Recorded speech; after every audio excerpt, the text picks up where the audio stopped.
Shalom semuanya. Baik, kita udah ada di hadirat Tuhan di dalam pujian dan penyembahan kita hari ini. Amin, saudara diberkati. Haleluya. Baik, kita akan mendengarkan firman Tuhan. Saya ambil firman Tuhan hari ini dari Perjanjian Baru yang mau mengajarkan kita dari satu hal yang Tuhan kerjakan di dalam pelayanannya selama masa hidupnya. Bapak Ibu Saudara yang dikasihi oleh Tuhan Yesus Kristus, kita tahu bahwa Tuhan selalu punya agenda penyelamatan. Amin. Amin. Itu sebabnya maka Allah Bapa memberikan Yesus untuk ada di dunia. Itu semata-mata untuk menyelamatkan kita semua. Nah, karena itu di dalam perjalanan yang singkat Tuhan Yesus ada di dunia ini, dia banyak mengajarkan hal-hal yang membuat orang takjub kepadanya, membuat orang percaya kepadanya. Bapak Ibu Saudara, kalau kita bicara soal percaya kepada Yesus, maka sudah tidak ragu lagi semua kita yang ada di tempat ini percaya pada Tuhan. Amin. Amin. Itu sebabnya kita akan belajar dari firman Tuhan yang kita akan baca bersama-sama. Kita belajar dari apa yang sudah Tuhan ingin kita pelajari hari ini. Buka hatimu, buka pendengaranmu, dan kita boleh sepakat. Pikiran, perasaan, dan kehendak kami sepakat untuk mengaminkan firman yang kita dengar hari ini tuh, supaya yang kita dengar hari ini tidak berlalu begitu saja. Amin. Udah siap dengar firman? Haleluya. Amin. Yuk buka Alkitabnya. Matius pasal 8. Matius pasal 8 ayat 28 sampai dengan 34. Matius pasal 8 ayat 28 sampai dengan 34. Bapak Ibu Saudara, cerita ini ditulis oleh Matius, Markus dan Lukas. Ada ceritanya ada di 3 Injil ini, dan intinya semua penulisan ini sama. Hanya kalau di dalam Markus dan Lukas agak panjang, dan karena itu saya ambil yang di Matius saja. Nah, judulnya adalah 2 orang yang kerasukan disembuhkan. 2 orang yang kerasukan disembuhkan. Bilang amin. Semua dalam keadaan sehat, amin. Ada yang kerasukan? Gak ada ya, ketawa semua berarti gak ada. Semuanya bebas. Ayat 28 menjadi pembahasan kita pertama yang akan kita pelajari. Setibanya di seberang, yaitu di daerah orang Gadara, datanglah dari pekuburan 2 orang yang kerasukan setan menemui Yesus. Mereka sangat berbahaya sehingga tidak seorang pun yang berani melalui jalan itu. Waktu Yesus sampai di daerah orang Gadara itu, Yesus lewat pekuburan, saudara. Bapak Ibu, tadi saya bilang bahwa Yesus selalu punya agenda penyelamatan. Jadi dengan demikian berpikirlah kita bahwa setiap Yesus ada di tempat manapun, di daerah manapun, itu semua sudah teragendakan. Bilang amin. Ya, karena Tuhan itu sayang sama setiap umat manusia hingga dia mau datang bagi kita, dia mau berkorban bagi kita. Nah, Bapak Ibu, waktu Yesus sampai di situ diceritakan bahwa ada 2 orang yang kerasukan setan. Amin. Makanya tadi saya tanya dulu, semuanya lagi baik-baik kan? Gak lagi kerasukan roh-roh yang bukan dari Tuhan, amin. Haleluya. Nah, kita mau lihat Bapak Ibu, orang bagaimana yang datang kepada Tuhan. Pertama tadi kita baca jelas bahwa orang yang datang kepada Tuhan itu adalah orang yang kerasukan setan. Markus pasal 5 ayat 3 sampai dengan 5 saya baca dulu. Orang itu diam di sana dan tidak ada seorang pun lagi yang sanggup mengikatnya sehingga sekalipun dengan rantai, karena sudah sering ia dibelenggu dan dirantai, tetapi rantainya itu diputuskannya dan belenggunya dimusnahkannya. Berarti dia sering diikat, amin. Dia sering dibelenggu dan tidak ada satu kekuatan manusia manapun yang bisa mengikatnya. Ayat yang kelima, lihat, siang malam ia berkeliaran di pekuburan dan di bukit-bukit sambil berteriak dan memukuli dirinya dengan batu. Jadi inilah keadaan dua orang itu yang datang kepada Tuhan. Di dalam Markus dan Lukas diceritakan waktu mereka datang kepada Tuhan, bukan sekedar datang kepada Tuhan, bukan sekedar bertemu dengan Tuhan, tapi mereka tersungkur dan menyembah Tuhan. Amin. Kita baik-baik saja, amin. Waktu datang ke Tuhan, kita menyembah enggak? Kita muji Tuhan sungguh-sungguh tidak? Halo? Ini orang keadaannya itu dirasuk setan. Terus dia seringkali dirantai, rantainya putus, dibelenggu pun juga putus. Sehingga mereka membiarkan dua orang ini hidup di kuburan. Jauh dari keluarga, tempat di mana tidak ada satupun orang yang hidup mau diam di sana. Amin. Dan waktu mereka di sana, roh itu membuat mereka berteriak-teriak, lalu mengambil batu dan memukul dirinya. Berarti secara fisik kasat mata kita lihat orang ini sangat menderita. Amin. Luka pasti terjadi, rantai, mereka tahu tertolak. Mungkin saja Bapak Ibu waktu kita ada di posisi dua orang itu, pastilah di hati yang paling dalam kita juga gak rela untuk kita dibuang, ada di kuburan, diikat, dipasung mungkin. Tapi itu keadaan dua orang ini mengajarkan kepada kita. Orang yang dirasuk setan itu mengajarkan pada saya dan saudara. Waktu mereka melihat Tuhan, karena gak semua orang mau lewat dari situ. Tidak ada kata firman Tuhan. Tapi Yesus mau lewat di situ. Kenapa? Karena di situ ada orang yang dia sudah masukin di agenda penyelamatannya. Amin. Dia melewat situ dan dua orang itu pergi bertemu dengan Tuhan. Dari jauh mereka lihat Yesus. Kalau kita pikir ya sedikit aneh cerita ini. Mereka ada di kuburan, gak pernah orang lewat situ. Kok mereka bisa tahu Yesus loh. Mereka mungkin dengar, bisa. Kok mereka tahu siapa itu Yesus dan mereka memberanikan diri mereka untuk datang kepada Tuhan. Dan mereka tahu hanya Yesus yang layak disembah. Amin. Itu orang apa? Orang apa saudara?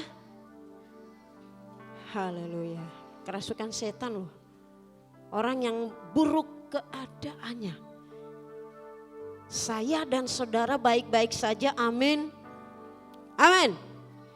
Minggu depan semua yang datang yang baik-baik keadaannya waktu ketemu Tuhan. Menyembah dengan benar, memuji dengan benar, amin. Amin. Haleluya. Hadirat Allah memenuhi ruangan ini.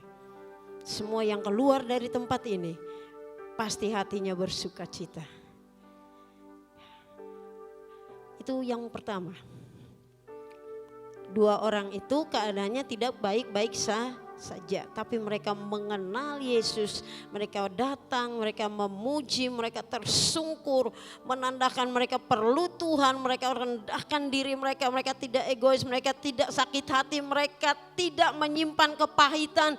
Ya kalau dia menyimpan, ngapain sih toh hidup kita ini udah susah. Biarlah Yesus itu lewat.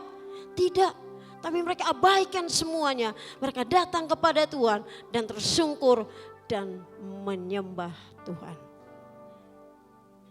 Hal yang kedua. Ayat yang ke-29. Dan mereka itu pun berteriak katanya, Apa urusanmu dengan kami, hai anak Allah? Adakah engkau kemari untuk menyiksa kami sebelum waktunya? Dan mereka itu berteriak.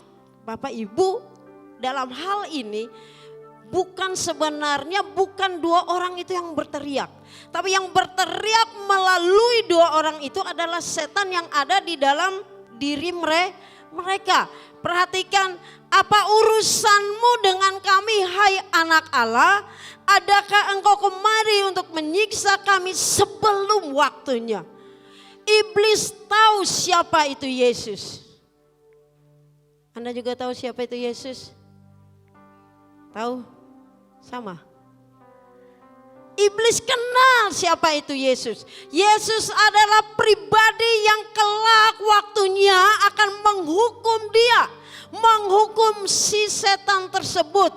Hingga waktu dia lihat Yesus ada dan orang itu tersungkur menyembahnya. Dia berteriak, apa urusanmu, hai anak Allah? Apakah engkau datang untuk menghukum aku, membinasakan aku sebelum waktunya? Apa yang kita mau pelajari dari ayat ini? Yang pertama, lihat, semua ada waktunya. Amin. Iblis pun juga ada waktunya. Tapi Bapak Ibu Saudara, ini yang perlu kita lihat dari hidup kita. Kalau kita hanya mengenal Yesus itu sebagai anak Allah. Kalau kita hanya mengenal Yesus itu sebagai Tuhan dan Juru Selamat kita. Kalau kita hanya mengenal Yesus, pengenalan kita terhadap Yesus itu cetek, maka apa bedanya kita dengan setan tersebut? Tidak ada bedanya. Itu sebabnya pengenalan akan pribadi Yesus itu harus dikerjakan setiap saat. Dan sudah kita pelajari bahwa pengenalan akan Yesus itu, kita kenal dia oleh karena kita membaca firman Tuhan, oleh karena kita berdoa, oleh karena kita belajar melakukan firman itu. Amin.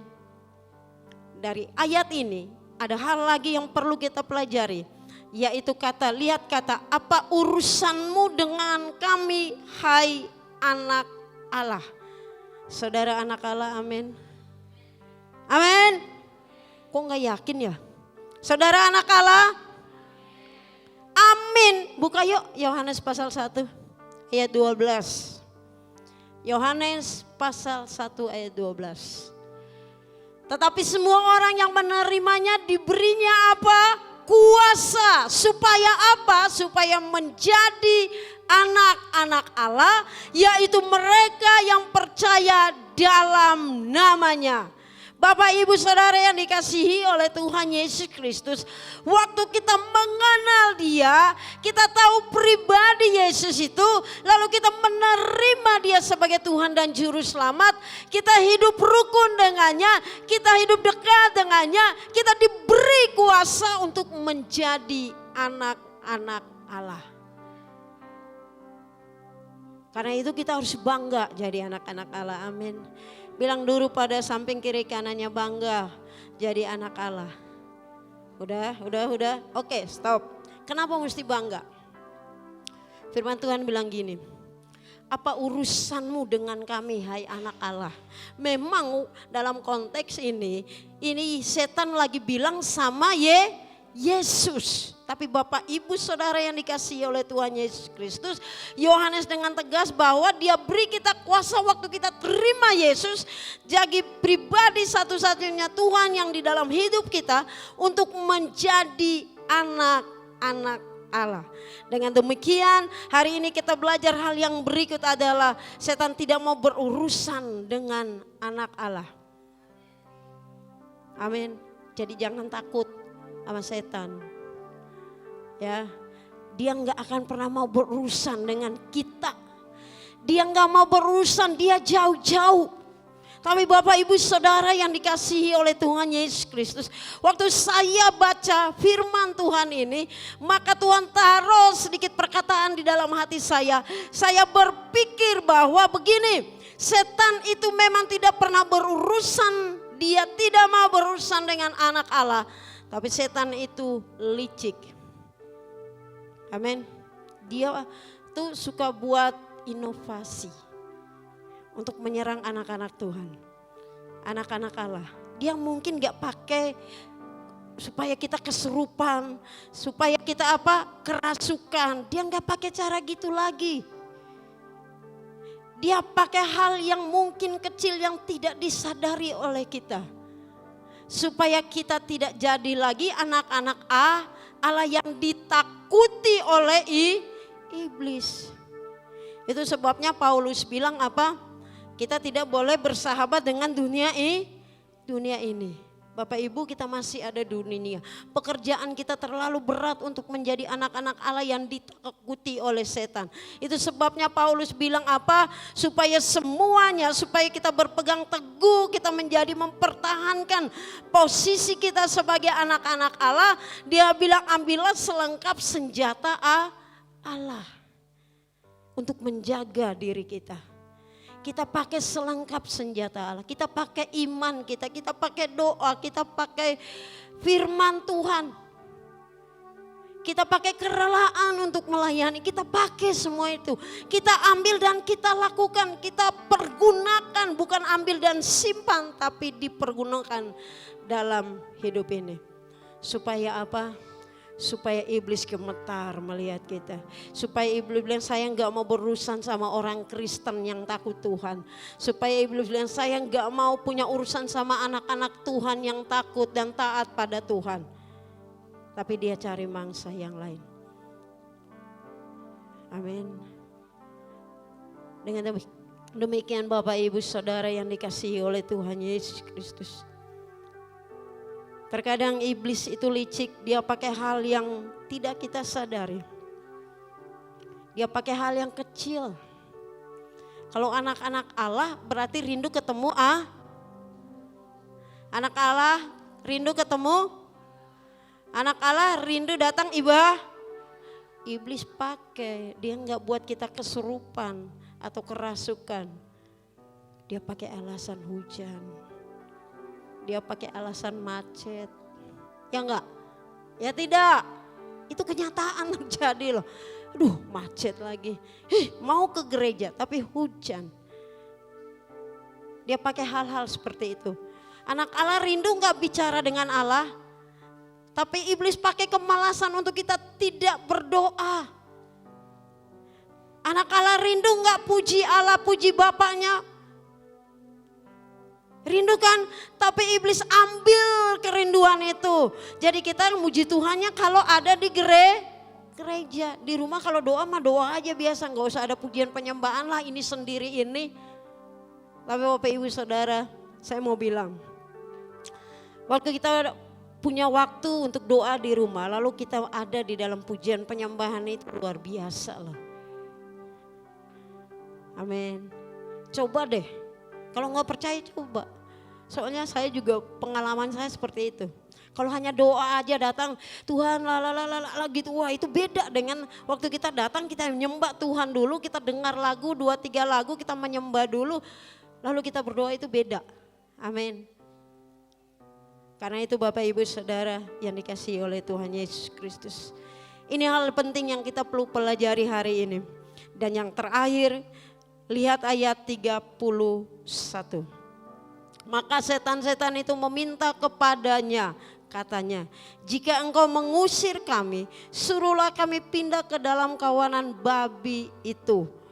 Ayat 32 Yesus bilang apa? Pergi. Artinya Yesus menjawab permintaan daripada setan. Kalau setan aja tahu meminta kepada Tuhan, maka kita juga harus tahu meminta kepada Bapa kita. Amin. Lalu kalau saudara baca ini, saudara jangan seujon sama ayat ini. Tuhan kok setan yang minta kok dijawab, saya kok enggak. Jangan seujon, dengar dulu firman Tuhan. Kenapa Tuhan jawab? Tuhan lebih mengasihi 2 orang yang kerasukan itu, amin. Tuhan mengasihi 2 orang yang kerasukan itu. Sehingga waktu mereka izinkan, wah ada 2.000 babi di sana. Kita masuk saja ke situ Tuhan, boleh enggak? Boleh. Padahal babi kan mahal ya. 2.000 lagi coba. Kali 1 ekor berapa kilo coba. Dikali banyak. Tapi Yesus memilih karena kita berharga di matanya. Amin. 2 orang itu lebih berharga dari 2.000 babi. 2 orang itu lebih berharga sehingga Yesus mengizinkan untuk iblis-iblis itu pergi masuk di dalam babi dan babi itu masuk ke dalam jurang. Mati babinya, setannya tidak mati. Emang setan itu suka cari korban. Kenapa? Karena Yohanes 10 ayat 10a bilang iblis itu hanya datang untuk mencuri, membunuh dan membinasakan. Jadi dia suka cari korban. Ingat, kita berharga di mata Tuhan. Ya, kita berharga di mata Tuhan sehingga harganya firman Tuhan bilang telah lunas dibayar. Dengan apa? Dengan darah Kristus. Mari kita tunduk kepala. Kita renungkan firman Tuhan yang singkat ini. Bahwa Tuhan mau supaya pengenalan kita akan Tuhan lebih. Bukan sekedar kita kenal, tapi lebih lagi kita kenal Dia. Supaya di dalam pengenalan itu kita bisa memuji Tuhan dengan benar. Kita bisa menyembah Tuhan dengan benar. Dan kita bersyukur karena firman Tuhan menjamin bahwa kita adalah anak-anak Allah. Kita tidak perlu takut lagi dengan iblis yang sering kali mengintimidasi kita. Dia hanya menakut-nakutin kita. Karena kita berharga di mata Tuhan. Iblis tidak mau kita diselamatkan, tapi Allah mau kita diselamatkan. Dengan demikian Bapak Ibu Saudara yang dikasihi oleh Tuhan Yesus Kristus. Mari saat teduh sejenak dan renungkan firman Tuhan ini. Mari berdoa, bilang sesuatu kepada Tuhan. Tuhan, Engkau terlalu baik. Hari ini kami diajarkan oleh firman-Mu dan firman-Mu sungguh menguatkan kami. Kami menyadari terkadang pujian kami tidak layak. Penyembahan kami seada-adanya. Doa kami sekedarnya. Tapi hari ini kami mau belajar supaya kami lebih sungguh-sungguh lagi. Supaya kami boleh bertumbuh menjadi anak-anak Allah yang luar biasa dan ditakuti oleh iblis. Terima kasih Tuhan Yesus. Terima kasih Bapa. Ini doa kami Bapa. Kami berdoa menyerahkan semua umat-Mu yang hadir hari ini Tuhan. Mereka yang hadir di tempat ini, mereka yang dengar firman-Mu. Tuhan berkati. Tuhan, Engkau yang menyatakan bahwa kami adalah anak-anak-Mu. Dan kami berharga di mata-Mu ya Tuhan. Maka biarlah Tuhan, Engkau yang akan ditinggikan dalam hidup kami. Dan Engkau yang akan dimuliakan di dalam hidup kami juga Tuhan. Terima kasih Tuhan Yesus. Di dalam nama-Mu kami berdoa dan bersyukur. Haleluya. Amin. Saya kembalikan pada Ibu Gembala.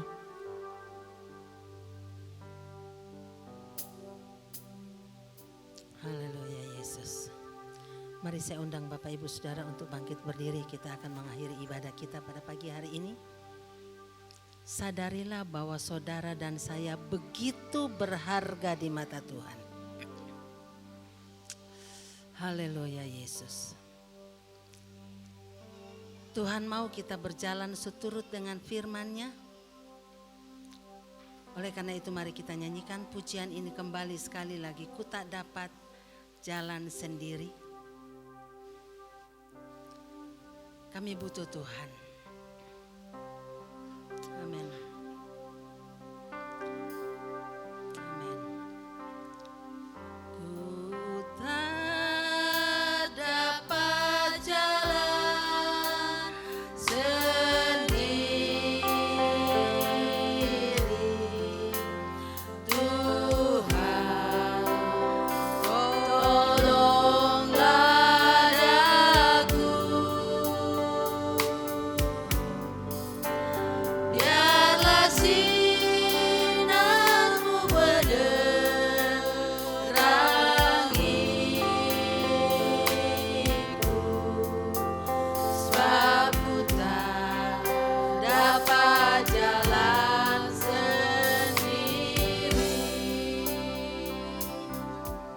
Bapa, ini pengakuan kami di hadapan-Mu bahwa kami tidak dapat menjalani kehidupan kami dengan benar di hadapan-Mu tanpa pertolongan dan penyertaan-Mu.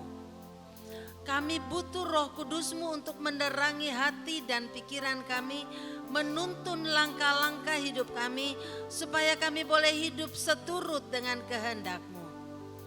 Kami sudah memuji Engkau pada pagi hari ini. Kami sudah mendengarkan kebenaran firman-Mu. Biarlah kami selalu rindu untuk mencari wajah-Mu, mencari Engkau dan memuji menyembah Engkau. Biarlah kami selalu menyadari bahwa kami adalah anak-anak-Mu yang sudah Engkau tebus, yang seharusnya selalu rindu untuk bertemu dengan Engkau. Terima kasih Tuhan untuk firman-Mu yang begitu indah, yang kembali mengingatkan kami bahwa begitu berharganya kami di mata-Mu. Bapa, pada pagi hari ini juga kami teringat bagi saudara-saudara kami yang saat ini sedang terbaring di rumah sakit karena sakit. Teringat akan Cimelian, teringat akan anak dari Wina, dari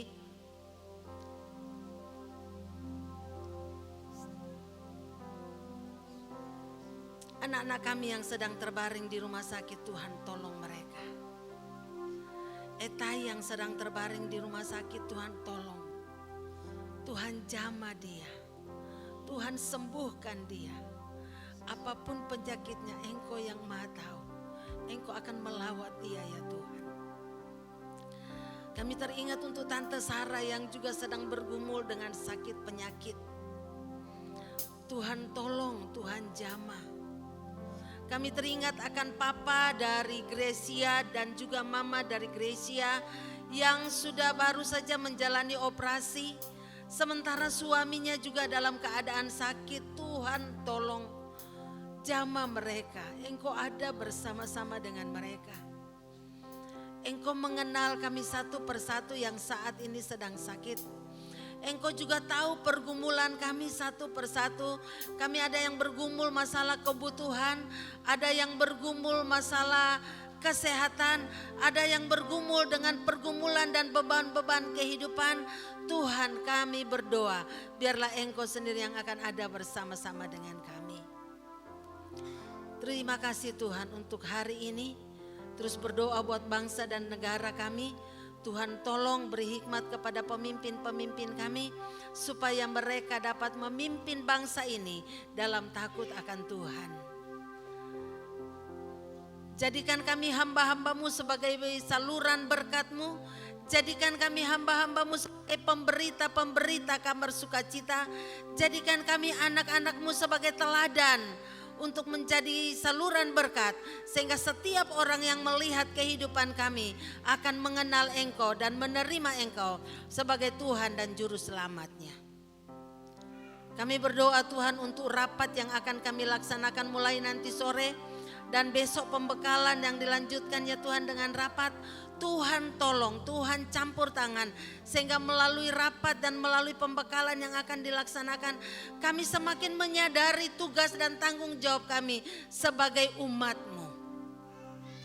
Berdoa buat perayaan Paskah yang akan kami laksanakan, biarlah Tuhan akan tolong sehingga tidak kami merayakannya tidak hanya sekedar rutinitas, tetapi kami sungguh-sungguh menghayati betapa besar kasih dan pengorbanan-Mu. Terpujilah nama-Mu Bapa. Kami bersyukur pada pagi hari ini. Hamba-hamba-Mu yang sudah melayani, pulihkan kekuatan mereka.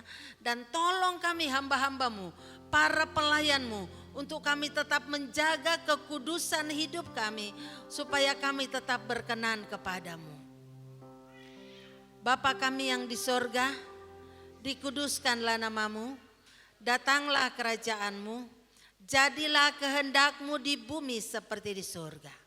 Berikanlah kami pada hari ini makanan kami yang secukupnya, dan ampunilah kami akan kesalahan kami, seperti kami juga sudah mengampuni orang yang bersalah kepada kami. Dan janganlah membawa kami ke dalam pencobaan, tapi lepaskanlah kami daripada yang jahat. Karena Engkau-lah yang mempunyai kerajaan dan kuasa dan kemuliaan sampai selama-lamanya. Angkatlah kedua tangan saudara di hadapan Tuhan dan terimalah berkat Tuhan. Tuhan memberkati engkau dan melindungi engkau. Tuhan menyinari engkau dengan wajah-Nya dan memberi engkau kasih karunia. Tuhan menghadapkan wajah-Nya kepadamu dan memberi engkau damai sejahtera. Kiranya damai sejahtera Allah yang melampaui segala akal menguasai hati, pikiran, dan perasaan kita mulai hari ini sampai Maranatha, Tuhan Yesus datang kembali. Haleluya. Amin.